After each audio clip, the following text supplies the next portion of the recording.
You. What up? Alright. So, we got another one from Jimmy Carr. Okay. The great Jimmy Carr. Yes. Yeah, man. What we got? This is the Nasty Show. Okay. Some more of the Nasty Show. Another one of the Nasty Show. Last time we saw the Nasty Show, of course, Patrice O'Neal was on the Nasty Show. Yeah, epic. He got Go nasty. back and watch that. Yeah. Very. And what was the last one? That's the very last one we watched? There was two of them we watched. I think that's the only Nasty Show we watched was Patrice O'Neal. I believe. Okay. Well, let's go, man. I'm ready. You ready? All right, here we go. This is the Nasty Show.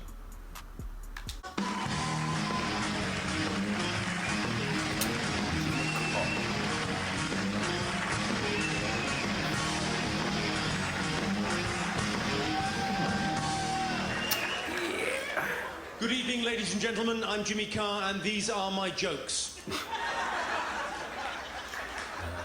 Let's not fuck about. I haven't got the time. I know what you're thinking. Oh my God, a Down syndrome Roger Federer.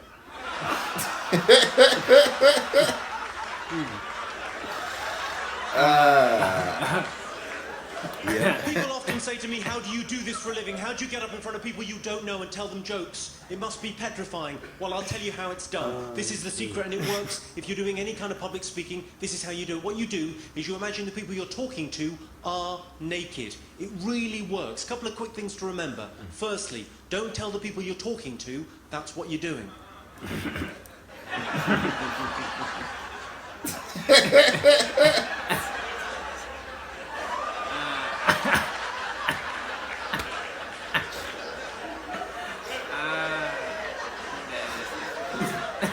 Because that can be a little bit creepy, can't it? Yeah. And secondly, it doesn't work as well if you work in a kindergarten.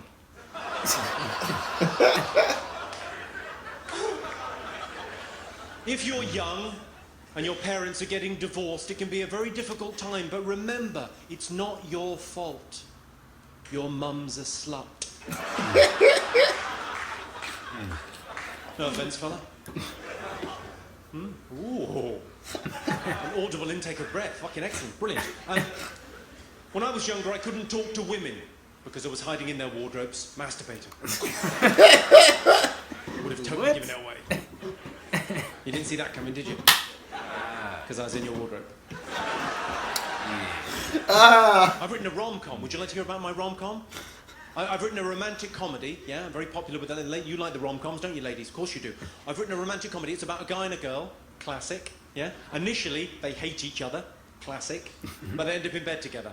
Classic. It's called The Rapist.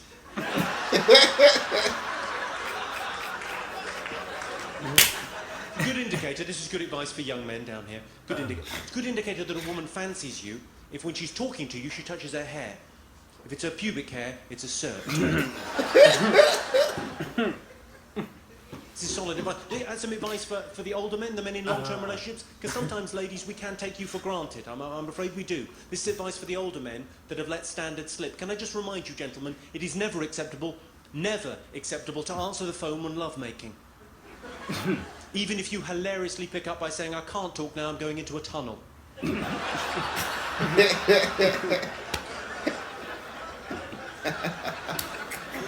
Just a bit of advice for the younger men. If you are going to have sex with someone you don't know, always ask.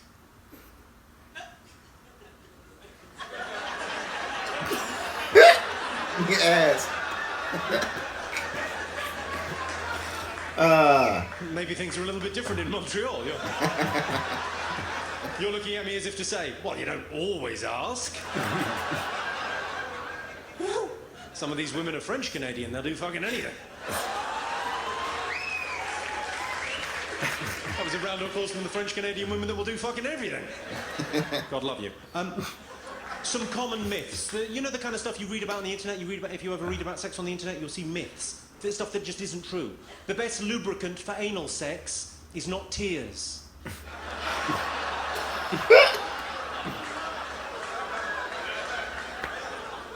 It's blood. Ah, shit. Stupid. Do you ever use pickup lines? Do you ever pick up a lady with a pickup line? Yeah, of course. Well, I'll give you a few for free. The best pickup line, as we all know, the best pickup line is, will you hold my drink while I go for a shit? That's the best one, because if a girl says, not a problem, she's a keeper. As far as I'm concerned, that line is right up there with, does this rag smell of chloroform to you?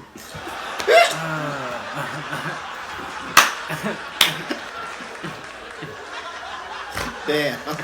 And of course, the Damn. evergreen, let's not turn this rape into a murder. Damn. Damn. I was told by my priest, I was raised Catholic. Any Catholics in? Few Catholics? I was raised Catholic, and my Catholic priest told me when I was 12 years of age, he said to me, God is watching you when you masturbate. I said, is he a pedophile too, Father?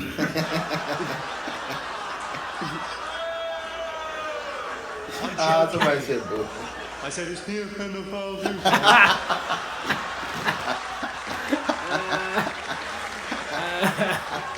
The thing that used to annoy me about church when I was growing up, the thing that used to annoy me about church was all the standing up and sitting down and kneeling. I wish you could just pick a position and fuck me. Oh, shit. I bought some Viagra today because you can get in Montreal. You can get over-the-counter Viagra. I thought over-the-counter Viagra. That sounds powerful.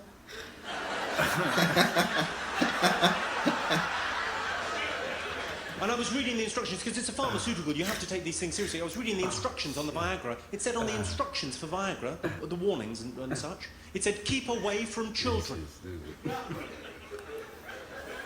I thought, what kind of a man do they think I am? That can't maintain an erection with a child. Oh my God.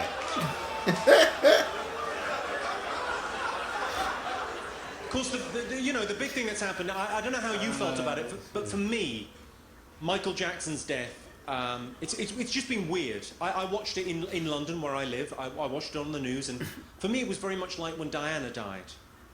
I couldn't give a fuck.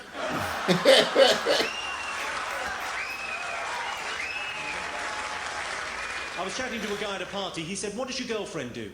I said, anything but anal. I'm joking, she loves it. I've been with the same girl for 8 years, yeah? We're very happy, yeah? We're very, very happy together. We've been together 8 years and we're not married. People often ask us, they'll come up to us, if you're not married and you're in a long-term relationship, people often come up and they go, have you thought about, you two thought about maybe, thought about, you two thought about, thought about maybe, It's like they're trying to start a fight between us. We're perfectly happy as we are, thanks very much. So whenever anyone comes up to me and says, have you thought about, I always say, what, putting a third finger in? I could give it a go. Frankly, I don't think it's what the relationship is missing. Maybe try the shocker.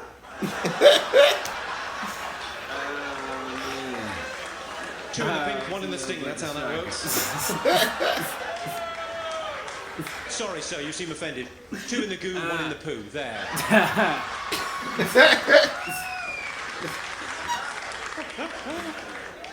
Who here is in a long-term relationship? Give us a shout if you're in a long-term relationship, yes? It's great, isn't it? It's a great thing to be in. How's this for crazy, though? We've been together 8 years and my girlfriend still gets upset if I use her toothbrush. That's crazy, isn't it, when you consider how intimate we've been? And if you can tell me a better way to get dog shit out of sneakers, I'd love to fucking hear about it, because there's nothing finer. So, did that just prompt a story between you guys? Okay, you got to tell me, what's the story? I told a joke about dog shit in sneakers and you went, you. You. He asked you what? He asked me what I said. Oh, okay, he didn't hear. Right, I'll sort this out for you. Listen. All right, don't cry. No. Mummy's little bender. Some women worry about one breast being smaller than the other, but focus on the positive. One of them is bigger.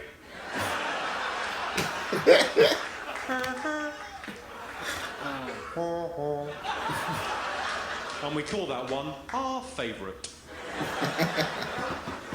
My girlfriend's got one of those tiny little strips of hair. What are they called?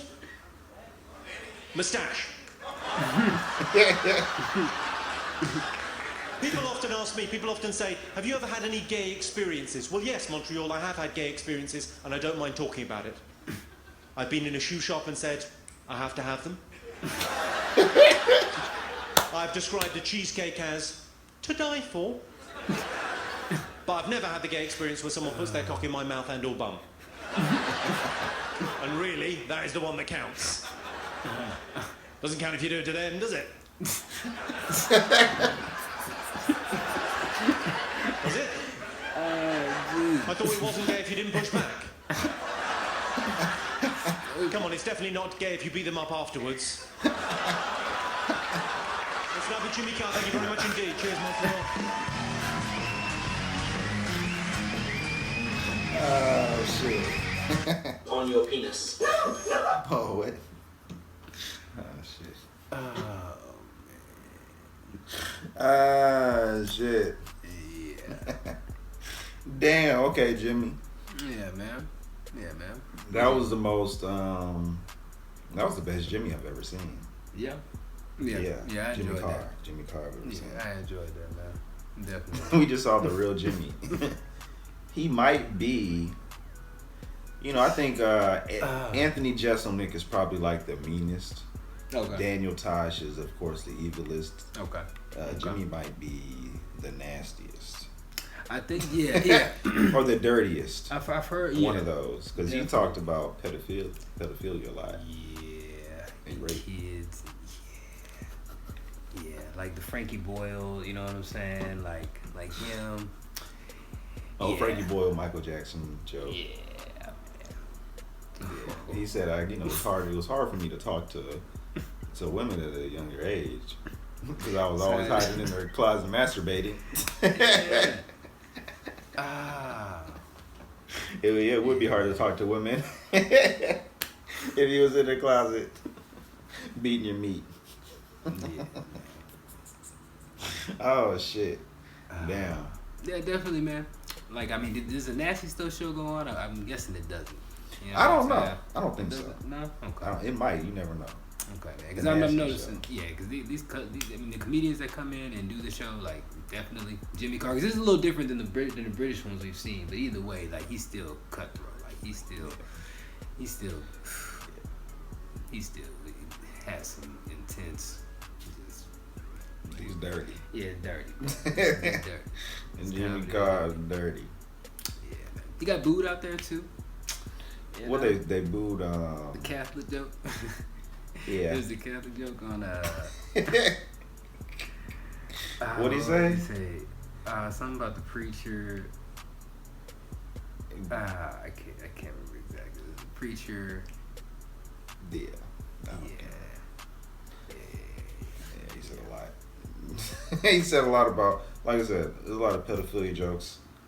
And there's a lot of rape jokes.